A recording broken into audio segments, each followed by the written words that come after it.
Now I'm going to test it and see if it's communicating with all the other alarms. Didn't have to turn off any power or anything. Warning,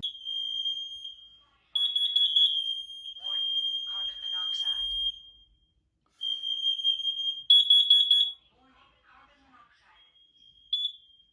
monoxide. So if you do have the old style smoke carbon monoxide alarms, you can install this newer style with it. I'll put the model number and the link to this smoke alarm and carbon monoxide. Hopefully it'll do better than the old smoke alarm I had up here.